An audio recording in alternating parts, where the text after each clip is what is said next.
Stamford university Bangladesh present road to ডাকসুতে স্বাগত জানাচ্ছি আমি আবু সালেম মুসা।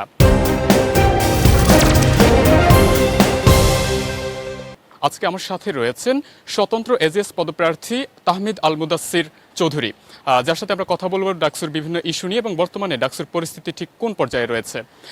মুদাসসির, আমাদের সাথে আজকে আপনাকে স্বাগতম। শুরুতেই আপনার কাছে জানতে চাচ্ছি, এই মুহূর্তে আপনার চোখে ডাকসুর পরিস্থিতি ঠিক কেমন দেখছেন?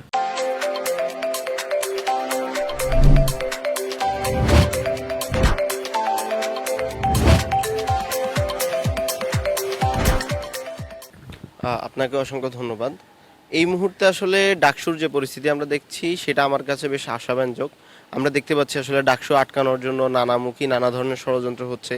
দেশব্যাপী বিভিন্ন ধরনের অস্থিতিশীল পরিবেশ তৈরি করা হচ্ছে বিভিন্ন ছাত্র সংসদকে কেন্দ্র করে। তো ঢাকা বিশ্ববিদ্যালয়ে আসলে সেই কোনো ধরনের প্রতিক্রিয়াশীল গোষ্ঠীকে আমাদের দেশের যে অংশটা আসলে চায় না যে বিশ্ববিদ্যালয়গুলো ছাত্র প্রতিনিধিত্ব তৈরি হোক বা ছাত্র নেতৃত্ব তৈরি হোক, তো সেই অংশগুলো আসলে ঢাকা বিশ্ববিদ্যালয়ে কোনো ধরনের অস্থিতিশীল পরিবেশ তৈরি করতে পারেনি। তো এই জায়গা থেকে আমি ঢাকা বিশ্ববিদ্যালয়কে নিয়ে বেশ আশাবাদী এবং এটা বেশ আশাব্যঞ্জক যে আমাদের এখানে আসলে ডিপ স্টেটের যে একটা অংশ বা আমাদের যে হচ্ছে এস্টাবলিশমেন্টের একটা অংশ, যারা হচ্ছে সবসময় চায় যে হচ্ছে রাষ্ট্রের মধ্যে বিভিন্ন ধরনের বিশৃঙ্খলা লেগে থাকুক, তারা ঢাকা বিশ্ববিদ্যালয় বারবার চেষ্টা করার পরেও এই ধরনের কোনো বিশৃঙ্খল পরিস্থিতি তৈরি করতে পারেনি। তো এটাকে অবশ্যই আমি বেশ পজিটিভলি দেখছি। এই মুহূর্তে ডাকসুতে নারী নিরাপত্তা নিয়ে একটি প্রশ্ন উঠেছে এবং আপনি ইতিমধ্যে অবগত আছেন যে একজন নারী শিক্ষার্থীকে কটূক্তি করে কথা বলা হয়েছে। তো এই যে ব্যাপারটি বা প্রশ্নটি উঠেছে, আপনি একজন প্রার্থী হিসেবে কিভাবে দেখছেন? এই বিষয়টা আসলে মানে এখানে আসলে শুধু নারী প্রার্থীদের জন্য বা ডাকসুর জন্য না, বরং বাংলাদেশের আসলে প্রতিটা নারীর জন্যই এই সেফটিটা এনশিওর করা উচিত।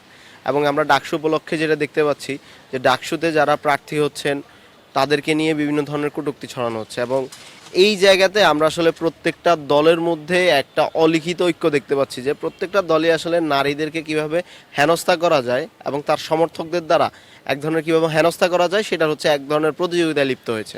আমরা দেখতে পাচ্ছি যে এক এক দল তার যে নারী প্রার্থীরা আছে অন্য দলের দ্বারা সেই প্রার্থী আসলে হেনস্থার শিকার হচ্ছে, অনলাইনে বিভিন্ন ধরনের হ্যারাসমেন্টের শিকার হচ্ছে এবং এখানে একটা অলিখিত ঐক্য আমরা দেখতে পাচ্ছি যে হচ্ছে ছাত্র দলের নেতারা শিবিরের কোনো নেত্রীর বা ছাত্রী সংস্থার কোনো নেত্রীকে কটূক্তি করছে, আবার ছাত্র দলের নেতারা শিবিরের কোনো আবার মানে বিপরীতটা ভাইস ভার্সা, যে ছাত্রদল শিবিরের নারী নেত্রীদেরকে কটূক্তি করতেছে, আবার শিবির ছাত্রদলের নারী নেত্রীদের কটূক্তি করছে। তো এই ধরনের ঘটনাগুলো হচ্ছে আমরা প্রতিদিন দেখতে পাচ্ছি, প্রতিনিয়ত দেখতে পাচ্ছি এবং এটা খুবই অ্যালার্মিং। এবং আমরা দেখতে পাচ্ছি যে রিসেন্টলি ক্যাম্পাসে অনেকগুলো গণধর্ষণ কিংবা হচ্ছে ধর্ষণের থ্রেট আমরা দেখতে পেয়েছি।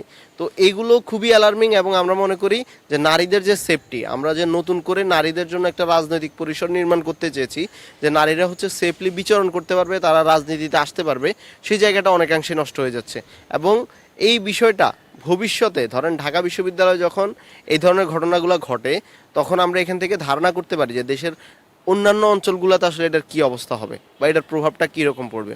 তো এখানে যেরকম নারী প্রার্থীদেরকে স্লাট শেমিং করা হচ্ছে, তাদেরকে হচ্ছে তাদের কাপড়ের উপর, তাদের পোশাকের উপর, অর্থাৎ সব কিছু নিয়ে তাদের অ্যাপিয়ারেন্স সব কিছুকে যেভাবে জাজ করা হচ্ছে এবং সেটার উপর ভিত্তি করে তাদের নামে যে ধরনের নোংরামি ছড়ানো হচ্ছে, এগুলোর হচ্ছে আমি তীব্র নিন্দা জানাই। এবং এখানে আরেকটা বিষয় খুবই স্পষ্ট হয়ে গেছে, সেটা হচ্ছে আমাদের যে বিশ্ববিদ্যালয়ের নির্বাচন কমিশন আছে, বিশ্ববিদ্যালয় প্রশাসন আছে, তারা যে এগুলো নিয়ন্ত্রণ করতে পুরোপুরি ব্যর্থ, সেটা হচ্ছে আবার পরিষ্কার হয়েছে। এবং আমরা দেখতে পেয়েছি যে বিশ্ববিদ্যালয়ে একজন শিক্ষার্থীকে যে হচ্ছে গণধর্ষণের থ্রেট দিয়েছিল একজন প্রার্থীকে, তাকে শুধুমাত্র 6 মাসের জন্য নিষিদ্ধ করা হয়েছে। এখানে কিন্তু তাকে আরও বড় ধরনের শাস্তি দেওয়া প্রয়োজন ছিল। আমরা জানি যে ঢাকা বিশ্ববিদ্যালয়ে যারা নকল করতে ধরা পড়ে তাদেরকে হচ্ছে 2 বছরের জন্য নিষিদ্ধ করা হয়, 2 বছরের জন্য তার শিক্ষা কার্যক্রম বন্ধ করা হয়। সেখানে একটা রেপ থ্রেট দেওয়া ছেলেকে কেন হচ্ছে আপনি বা যে পটেনশিয়াল রেপিস্ট তাকে কেন আপনি শুধুমাত্র 6 মাসের জন্য নিষিদ্ধ করবেন? এটা জাস্টিফিকেশন কি? এটা কি দ্বিতীয়বারের মতো সুযোগ তৈরি করে দেওয়া হলো কিনা? এটা অবশ্যই, মানে ধরেন আপনি যখন এই ধরনের অপরাধকে আপনি বড় করে না দেখবেন, আপনি ছোট করে দেখবেন, তার মানেটা হচ্ছে আপনি এই ধরনের অপরাধগুলো যাতে বারবার হয় তার একটা রাস্তা তৈরি করে দিচ্ছেন, একটা ওয়ে তৈরি করে দিচ্ছেন, বা এখানে হচ্ছে আপনি এটাতে পার পেয়ে যাবেন, এরকম একটা পরিস্থিতি তৈরি হচ্ছে। একই সাথে সাথে আমরা আরেকটা বিষয় দেখতে পাচ্ছি, লক্ষ্য করছি, সেটা হচ্ছে বিভিন্ন রাজনৈতিক দলগুলোর মধ্যে যে নারীরা অন্যদেরকে, নারী বা অন্য দলের শেল্টারে তারা হচ্ছে অন্যদেরকে স্লাট শেমিং করছে বা হেনস্থা করছে, তাদের কিন্তু কিছুই হচ্ছে না। আমরা কিন্তু দেখতে পাচ্ছি যে বিভিন্ন দলের বিভিন্ন পর্যায়ের নেতা নেত্রীরা তারা কিন্তু এই ধরনের কার্যক্রমগুলো করছে এবং সেই জায়গায় তাদের নিজস্ব যে দলটা, সেই দলটা কিন্তু তাদের অপরাধকে অপরাধ হিসেবে না দেখে বরং সেটাকে জাস্টিফাই করার চেষ্টা করে এবং সেটাকে হচ্ছে শেল্টার দেয়। এখন পর্যন্ত ক্যাম্পাসে রাজনৈতিক কোনো দলের নেতাকর্মীকে কিন্তু আমরা দেখি নাই যে তারা এই ধরনের শাস্তির সম্মুখীন হয়েছে। আজকে একটা অরাজনৈতিক ছেলে, সে দোষী, সেই জন্য সে শাস্তি পেয়েছে, শাস্তিটা পাওয়া উচিত। কিন্তু কেন হচ্ছে রাজনৈতিক দলের যারা এই ধরনের হেনস্থাগুলো করে আসছে দীর্ঘদিন থেকে অনলাইনে হ্যারাসমেন্ট করে আসছে, তারা কেন এই শাস্তির আওতায় আসবে না? এবং বিশ্ববিদ্যালয় প্রশাসনকে এখানে এই ডিসক্রিমিনেশনটা অফ করে সকলের জন্য যে ইকুয়াল জাস্টিস, এই জাস্টিসটা এনশিওর করতে হবে।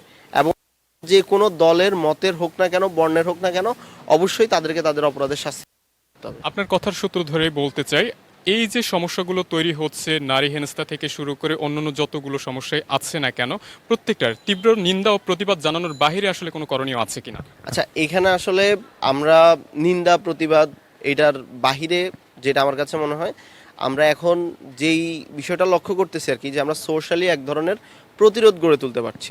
ধরেন আমরা এখন যখন এই ঘটনাগুলো ঘটে, তখন কিন্তু আমরা সবাই বিশ্ববিদ্যালয়ের প্রত্যেকটা স্টুডেন্ট মোটামুটি এক জায়গায় আসতে পারি, একটা প্ল্যাটফর্মে আসতে পারি যে তার হচ্ছে বিচার করতে হবে। তো এই জিনিসটা আসলে পাওয়া, মানে এখানে আসলে নিন্দা প্রতিবাদ ছাড়া আহামরি আসলে কিছু করার নাই। বাট এইটার মাধ্যমে আমরা সোশ্যালি যে হচ্ছে সবাইকে একই ছাতার নিচে আনতে পারছি, যে যারা নারীদেরকে হেনস্থা করে তাদের ব্যাপারে কোনো কম্প্রোমাইজ হবে না, তাদেরকে অবশ্যই আমাদের বিচারের আওতায় আনতে হবে। তাদের সাথে হচ্ছে কোনো মানে কম্প্রোমাইজ করা সম্ভব না, তাদের সাথে আমরা একসাথে ক্লাস করব না, তাদেরকে আমরা মানে দেখে নেব। সহজ কথা হচ্ছে এটা, যে বিশ্ববিদ্যালয়কে বাধ্য করা, একটা প্রেশার গ্রুপ হিসেবে কাজ করা, যে হচ্ছে আপনাকে এখানে শাস্তি দিতে হবে, আপনাকে ওদেরকে বিচারের আওতায় আনতে হবে। তো আমার কাছে মনে হয় এই জিনিসটাই আসলে সবচেয়ে বড় পাওয়া। যেহেতু আমরা এখানে আসলে মব ভায়োলেন্সকে আমরা উস্কাবো না বা মব ভায়োলেন্সকে আমরা সাপোর্ট করব না, তো সেই ক্ষেত্রে আপনাকে আপনার নিজের জায়গা থেকে, স্ব জায়গা থেকে এটার প্রতিবাদ করা এবং প্রতিরোধ করাটাই হচ্ছে আমার কাছে মনে হয় সবচেয়ে গুরুত্বপূর্ণ। আপনি প্রথমেই বললেন দুটি ছাত্র সংগঠনের কথা। দুটি ছাত্র সংগঠনের পক্ষ থেকেই কিন্তু বলেছেন তারা নারীদের প্রতি অনেক বেশি সহানুভূতিশীল, কিন্তু দিন শেষে দেখা যায় যে তাদের বিপরীত যে প্রার্থী থাকে বা তাদের বিপরীত যারা রয়েছেন, সেখানে নারী প্রার্থীদেরকে কিন্তু তারা নানাভাবে বুলিং করে আসছেন। তারাও কিন্তু সোশ্যাল কিংবা সাইবার বুলিংয়ের শিকার হচ্ছেন কিন্তু। তো এইটা কিভাবে আসলে বন্ধ করা যাবে? এটা কি ধরনের রাজনীতি, বা তারাই আসলে দিন শেষে, যারাই সহানুভূতির কথা বলছেন, তারাই আসলে দিন শেষে নারীদেরকে একটা জায়গাতে গিয়ে বা একটা ক্ষেত্র বিশেষ ব্যবহার করছেন কিনা? আচ্ছা, এখানে আমার কাছে মনে হয় সমস্যাটার রুট আসলে আরও অনেক বেশি গভীরে। মানে ধরেন এটাকে শুধুমাত্র রাজনৈতিক পরিসর বা রাজনৈতিক দলের জায়গা থেকে চিন্তা না করে, বাংলাদেশের যে আর্থসামাজিক পরিস্থিতি, বাংলাদেশের যা অবস্থা, এখানে আসলে যে গ্রুমিংটা হয়, এই গ্রুমিংটাতেই আসলে সমস্যা, যেখানে আসলে নারীকে অবজেক্টিফাই করার এক ধরনের প্রবণতা লক্ষ্য করা যায়। তো সেটারই একটা বহিঃপ্রকাশ আমরা দেখতে পারি এই রাজনৈতিক দলগুলোর মধ্যে। এবং এই ছাত্র সংগঠনগুলোতে আমরা যেটা দেখতে পারি, যে দুইটা দলের মধ্যেই প্রচুর বট আছে। তার হচ্ছে অনেক বট পালে, যে বটগুলো দিয়ে যখনই কাউকে ডিলিজিটিমেট করার প্রয়োজন হবে, কারো ক্যারেক্টার মানে কারো বিরোধিতা করার প্রয়োজন হবে, তখন সেখানে হচ্ছে তাদের ক্যারেক্টার অ্যাসাসিন করা যাবে। এইটা বন্ধ করার জন্য ধরেন আমরা সাইবার ক্রাইমের দিকে, মানে যে লগুলো আছে সেই লগুলোর দিকে আমরা প্রায়োরিটি দিতে পারি, সেগুলোতে আমরা কাজ করতে পারি। কিন্তু এর থেকে গুরুত্বপূর্ণ যেটা, সেটা হচ্ছে একটা মিউচুয়াল কমিটমেন্টে আসা, যে আমরা নারীদের জন্য একটা সেফ রাজনৈতিক পরিসর তৈরি করব, একটা সেফ জোন তৈরি করব, যেখানে নারীরা তাদের স্বাধীনতা অনুযায়ী তারা তাদের মত প্রকাশ করতে পারবে, তারা কথা বলতে পারবে। এবং এই জিনিসটা এনশিওর করাটা আমার কাছে মনে হয় সবচেয়ে গুরুত্বপূর্ণ। এখানে আসলে ল রেগুলেশনের মাধ্যমে আমরা হয়তো এটাকে একটা মানে পর্যায় পর্যন্ত এটাকে আমরা সেটেল করতে পারবো। কিন্তু এটাকে যদি আমরা পুরোপুরিভাবে ঠিক করতে চাই, তাহলে আমাদের নিজস্ব যে বোঝাপড়া, যে কমিটমেন্ট, সেই কমিটমেন্টে আসা খুবই জরুরি। আপনি ডাকসুতে একটি গুরুত্বপূর্ণ পদপ্রার্থী হিসেবে দাঁড়িয়েছেন। আপনার কাছে নারী বা যে নিরাপত্তার ব্যাপারটি কিভাবে আপনি আসলে সেই সেফটিটা আপনি নিশ্চিত করবেন, বা এখন যে বর্তমানে সমস্যাগুলো হচ্ছে, সবাই সেফটির কথা বলছে কিন্তু আসলে কেউ নিশ্চিত করতে পারছে না, তার প্যানেলের যারা পদপ্রার্থী আছে বা নারীরা রয়েছে তাদের সেফটি সে নিশ্চিত করছে, অন্যদের ক্ষেত্রে করছে না। কিন্তু আপনি যেহেতু একটি গুরুত্বপূর্ণ পদে আছেন, সেখান থেকে আপনি কিভাবে সকলের নিরাপত্তা ব্যাপারটি নিশ্চিত করতে পারবেন? আচ্ছা, এখানে আমার যেটা পরিকল্পনা, প্রথমত হচ্ছে ঢাকা বিশ্ববিদ্যালয়ে অ্যান্টিসেক্সুয়াল হ্যারাসমেন্ট সেল আছে প্রায় প্রতিটা ডিপার্টমেন্টেই, কিন্তু এই সেলগুলো কোনোটাই আসলে সেভাবে পাবলিক না। প্রত্যেকটা সেলকেই আপনার একটা ডিপার্টমেন্টের ভিতরে রাখা হয়েছে। এবং এখান থেকে আপনি হচ্ছে ঠিকভাবে, মানে একটা মেয়ে যখন হ্যারাসমেন্টের শিকার হবে বা একজন ভিকটিম যখন হ্যারাসমেন্টের শিকার হবে, সে যে আসলে ওদের কাছে যাবে, সে খুঁজেই পাবে না যেখানে আমি আসলে কার কাছে যাব। আমার প্রথম কাজ হচ্ছে এই অ্যান্টিসেক্সুয়াল হ্যারাসমেন্ট যে সেলগুলো আছে, এই প্রত্যেকটা সেলকে পুনর্গঠন করা, এগুলোকে পুনর্গঠন করা, এবং এগুলোকে হচ্ছে আপনার লাইভ থাকতে হবে, যে আপনি ওয়েবসাইটে গেলে সবগুলোকে আপনি দেখতে পারবেন এবং আপনি আপনার অভিযোগ অনলাইন অফলাইন দুইভাবেই দায়ের করতে পারবেন। আপনি আপনার অভিযোগগুলো জানাতে পারবেন এবং আমরা প্রায় সময় দেখতে পারি যেই ব্যক্তির নামে অভিযোগ, যেই শিক্ষকের নামে বা যার নামে অভিযোগ তিনিও ওই সেলের অংশ থাকেন, ওই সেলের মধ্যে থাকেন। তো যারা অভিযুক্ত তাদেরকে অবশ্যই এই সেলগুলো থেকে বাদ দিতে হবে। এবং একই সাথে আমরা যেটা বলেছি যে ক্যাম্পাসের যে নিরাপত্তা আছে সেই নিরাপত্তার জন্য একটা আলাদা প্রক্টোরিয়াল টিমের আন্ডারে একটা ফোর্স তৈরি করতে হবে, যে ফোর্সের কাজ হবে এখানে যে স্টুডেন্টরা আছে তাদের নিরাপত্তা নিশ্চিত করা। এবং ঢাকা বিশ্ববিদ্যালয়ের যে হলগুলো ক্যাম্পাস থেকে বাইরে, সেখানে একটা নির্দিষ্ট দূরত্ব বজায় রেখে রেখে অবশ্যই মেয়েদের জন্য সেই গার্ডের ব্যবস্থা করা। কারণ হচ্ছে আমরা প্রায় সময় দেখতে পারি যে বিশ্ববিদ্যালয়ের অভ্যন্তরে বা হচ্ছে সুফিয়া কামাল হল কিংবা হচ্ছে মৈত্রী হল, ফজিলাতুন্নেসা হল থেকে যখন শিক্ষার্থীরা আসে, নারী শিক্ষার্থীরা, তখন রাস্তায় তারা প্রায় বিভিন্ন ধরনের হ্যারাসমেন্টের শিকার হয়। তো এগুলোকে হচ্ছে আমাদের প্রতিরোধ করতে হবে। এবং একই সাথে সাথে অনলাইন স্পেসে বুলিংগুলো কমানোর জন্য বিশ্ববিদ্যালয় তো আসলে সারা দেশকে নিয়ন্ত্রণ করতে পারবে না, কিন্তু বিশ্ববিদ্যালয়ের যে শিক্ষার্থীরা জড়িত তাদের ব্যাপারে একটা স্পেসিফিক ল করতে হবে, যে লয়ের মাধ্যমে তারা হচ্ছে সরাসরি যে কোনো ধরনের বুলিংকে মোকাবেলা করতে পারে। এবং এইটার মাধ্যমে কিন্তু শিক্ষার্থীদের মধ্যে এইটা প্রবেশ করানো সম্ভব যে হচ্ছে তুমি যদি এই অপরাধটা করো তাহলে অবশ্যই তোমাকে এটার জন্য শাস্তি পেতে হবে। এবং তুমি এখানে যে দলেরই হও না কেন, যে মতেরই হও না কেন, যে বর্ণেরই হও না কেন, তোমাকে এটার জন্য পানিশমেন্টটা পাইতে হবে। আমার কাছে মনে হয় আমরা যদি এই বেসিক জিনিসগুলো এনশিওর করতে পারি তাহলে এই প্রবলেমগুলো সলভ করা সম্ভব। তফসিল যেদিন ঘোষণা হলো ডাকসুর, সেদিন থেকেই ধারণা করা হচ্ছিল ডাকসু বানচাল করার জন্য চেষ্টা করা হচ্ছে। ইতিমধ্যে ডাকসুর যে নির্বাচন সেটি হাইকোর্ট অবধি গড়িয়েছে। ডাকসু বানচাল হওয়ার সম্ভাবনা কতটুকু? আচ্ছা, ডাকসু এখন পর্যন্ত আসলে বানচাল হওয়ার, যেহেতু আমরা দেখতে পাচ্ছি যে নানামুখী ষড়যন্ত্র হচ্ছে এবং আমাদের আশঙ্কা থাকবে, একটা ভয় আছে অবশ্যই যে আসলে শেষ মুহূর্ত পর্যন্ত ডাকসু হয়ে না যাওয়ার আগ পর্যন্ত, তারপর হচ্ছে আপনার রেজাল্ট প্রকাশ হয়ে না যাওয়ার আগ পর্যন্ত একটা সংখ্যা থাকবে, একটা ভয় থাকবে যে যে কোনো ধরনের দুর্ঘটনা ঘটতে পারে। তবে আমি আশাবাদী ব্যক্তিগতভাবে, আমার কাছে মনে হচ্ছে যে ডাকসুটা সুষ্ঠু সুন্দরভাবে হয়ে যাবে। এবং আমি শিক্ষার্থীদেরকে অনুরোধ করব যে বিশ্ববিদ্যালয়ের সকল পর্যায়ে যে শিক্ষার্থীরা আছেন আপনারা হচ্ছে সবাই আনন্দমুখর পরিবেশে এই ভোট কেন্দ্রে আসবেন এবং ভোটে অংশগ্রহণ করবেন, ভোট দিবেন। ছাত্রদল মনোনীত ভিপি প্রার্থী আবিদ তিনি একটি প্রেস কনফারেন্সে বলেছেন ডাকসুর পরিবেশ সামনের দিকে উত্তপ্ত হতে পারে। এই কথা দ্বারা তিনি আসলে কি মিন করতে চেয়েছেন বা কি কারণেই উত্তপ্ত হতে পারে? যদি এমন পরিস্থিতির তৈরি হয় সেক্ষেত্রে কি করবেন? আচ্ছা, এইটা তো মানে আবিদ ভাই ভালো বলতে পারবেন যে আসলে কেন উনি মনে করেন যে পরিস্থিতি উত্তপ্ত হবে।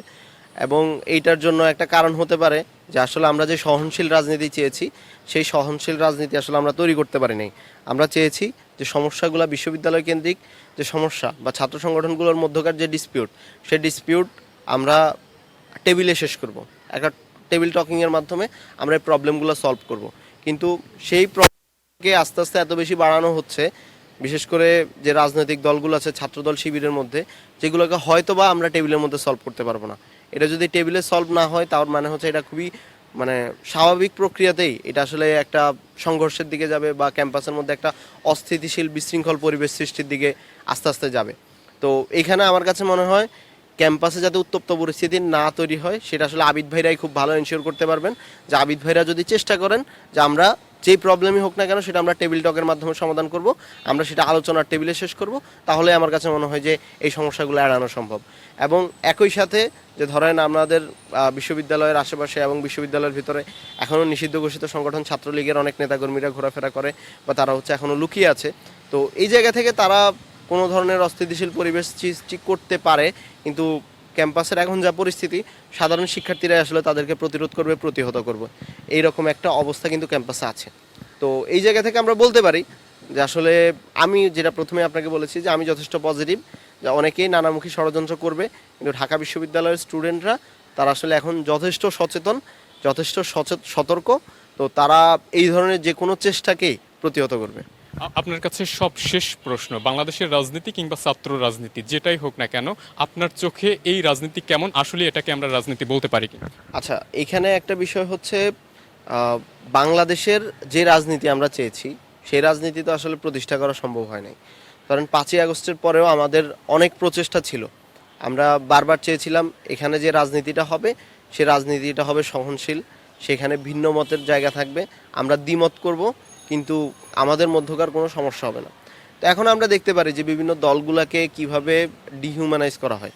একটা দল যখন আরেকটা দলের বিরুদ্ধে স্লোগান দেয় তারা হচ্ছে জবাই করার স্লোগান দেয়, অথচ আমাদের একটা বেসিক কমিটমেন্ট ছিল, আমরা সবাই ফ্যাসিবাদ বিরোধী ঐক্যের অংশ ছিলাম, আমাদের মধ্যকার মানে বিভেদ হবে, সেটা আলোচনার মাধ্যমে, তর্কের মাধ্যমে সেটা সমাধান হবে। কিন্তু সেটাকে যখন আপনি এভাবে মাঠ পর্যায়ে কারো হত্যাকে জাস্টিফাই করেন কিংবা তারও কাউকে হত্যা করার জন্য আপনি স্লোগান দেন, তখন আসলে সেটা আর সুস্থ রাজনীতির হইতে পারে না, বা সুস্থ রাজনীতি হিসেবে এটাকে আমরা বলতে পারি না। তো বাংলাদেশের এই মুহূর্তে যে রাজনৈতিক অবস্থা বা রাজনৈতিক পরিস্থিতি, সেটা আসলে মোটেও সুখকর না। বা আমরা অ্যাটলিস্ট 5ই আগস্টের পরে আমরা চেয়েছিলাম একদম খুবই ভিন্ন ধারার একটা রাজনীতি, যে রাজনীতিতে এরকম হানাহানি, মারামারি, কাটাকাটি থাকবে না, কারো হত্যার বৈধতা উৎপাদন করা হবে না, কাউকে মানে বিভিন্ন ট্যাগিংয়ের মাধ্যমে কাউকে ডিহিউম্যানাইজ করা হবে না, কিংবা এমনভাবে তাদেরকে ফ্রেম করা হবে না যে আসলে সে একটা ভিন্ন জাত, ভিন্ন ধরনের মানুষ, তার মতামতকে আমার সবসময় অগ্রাহ্য করতে হবে। তো এই জায়গা থেকে কিছুটা হতাশ বলা যায় বাংলাদেশের রাজনীতি নিয়ে। কিন্তু আমরা আশাবাদী সামনের দিনগুলোতে হয়তো আমাদের যে রাজনৈতিক দলগুলো আছে তারা আওয়ামী লীগের থেকে শিক্ষা নেবে, বিএনপি, জামাত সহ যারা যারা আছে তারা আওয়ামী লীগ থেকে শিক্ষা নেবে। তারা কেউ ফ্যাসিস্ট হইতে চাবে না, ফ্যাসিস্ট হওয়ার চেষ্টা করবে না। এবং একই সাথে সাথে তারা আস্তে আস্তে বাংলাদেশের মানুষ যে রাজনীতিটা চায়, যে গঠনমূলক রাজনীতিটা চায়, এখানে আসলে টেন্ডারবাজি, চাঁদাবাজি থাকবে না। এখানে হচ্ছে জনমানুষের সাথে তাদেরকে নিয়ে তাদের কল্যাণের জন্য যে রাজনীতি, সে রাজনীতিটা হবে। এর মাধ্যমে ধরেন আমার সামাজিক সুবিচার, যে অর্থনৈতিক সমৃদ্ধি, এগুলো অর্জন হবে। ওই রাজনীতিটাই করবে। তাহমিদ, আপনাকে অসংখ্য ধন্যবাদ। দর্শক, আমরা আবারও হাজির হব অন্য কোনো দিন অন্য কারোর সাথে। ততক্ষণ পর্যন্ত সকলে ভালো থাকুন, সুস্থ থাকুন, সেই সাথে থাকুন যুগান্তরের সাথে।